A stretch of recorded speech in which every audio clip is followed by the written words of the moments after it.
Bonjour, je m'appelle Anna Lussa et aujourd'hui je vais vous exposer une thématique sociale qui a un impact très négatif dans notre société. Il s'agit du suicide.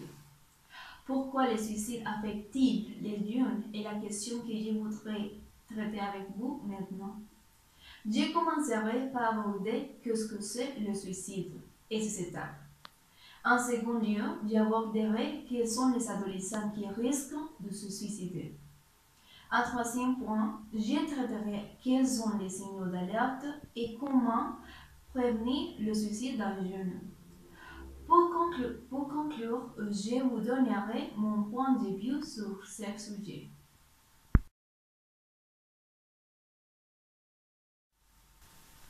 Alors, qu'est-ce que c'est le suicide? Disons tout d'abord que le suicide est défini comme la mort intentionnelle causée par soi-même. Alors, le suicide est la troisième cause de décès chez les jeunes de 15 ans à 24 ans. Selon le CDC, Centre de contrôle et de prévention des maladies et des victimes d'accidents et d'homicides.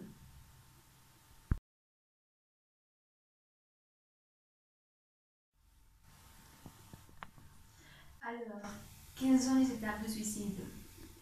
Les premières sont les idées suicidaires, où l'individu commence à imaginer ce qui se passerait s'il mourait, et comment serait la réaction de ses parents, des amis ou de son partenaire lorsque ils entendent la nouvelle.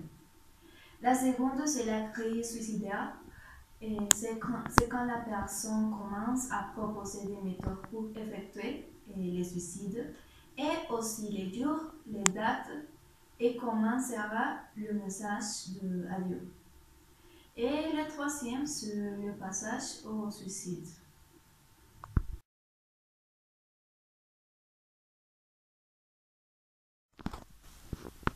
Ensuite, quels sont les adolescents qui risquent de suicider?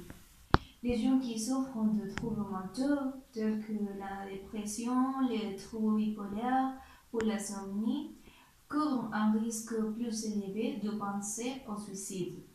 Entre les causes principales des suicides chez les jeunes, nous trouvons la dépression, c'est quand il y a une crise d'adolescence.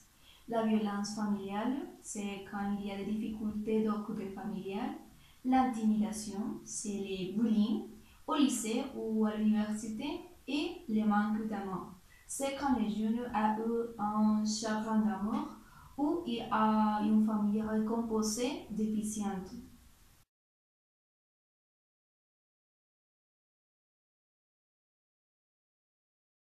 Également, il y a d'autres facteurs qui augmentent le risque de suicide chez les jeunes, tels que la présence de sentiments d'angoisse, de désespoir et d'infériorité, lesquels se manifestent dans la dépression. Quand la personne a eu une précédente tentative de suicide, quand il y a des antécédents de dépression ou de suicide dans la famille, et s'il y avait un abus émotionnel, physique ou sexuel. Et quand la personne doit faire face à la bisexualité ou l'homosexualité dans une famille ou une communauté qui ne la soutient pas.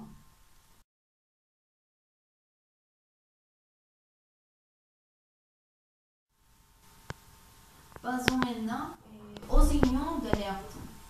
Il faut faire attention quand un jeune présente les signaux suivants.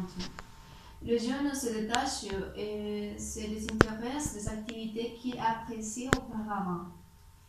Quand il préfère la solitude, quand il y a un manque d'hygiène personnelle, si il a un manque de concentration quant à ses travaux scolaires, et s'il y a un changement de ses habitudes et d'alimentation, et s'il commence à donner des objets de valeur à ses frères ou à ses amis.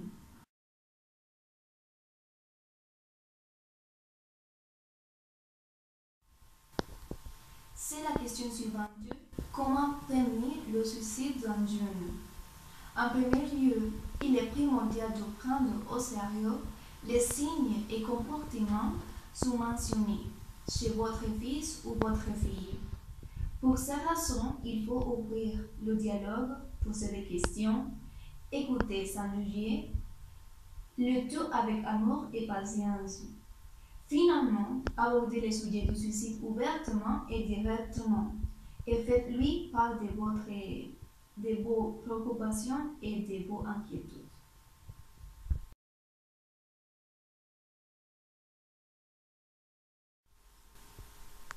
Finalement, je pense que c'est trop important de comprendre la dépression chez jeunes parce que les symptômes ne sont pas une guide pour comprendre ce phénomène social. Il faut tenir compte que plusieurs fois, les jeunes ne nous montrent pas leurs vrais sentiments et problèmes. En même façon, il est important de maintenir une communication ouverte avec eux et aussi leur exprimer notre préoccupation, notre soutien et notre amour pour éviter que les jeunes prennent cette terrible décision de finir avec leur vie. Merci beaucoup.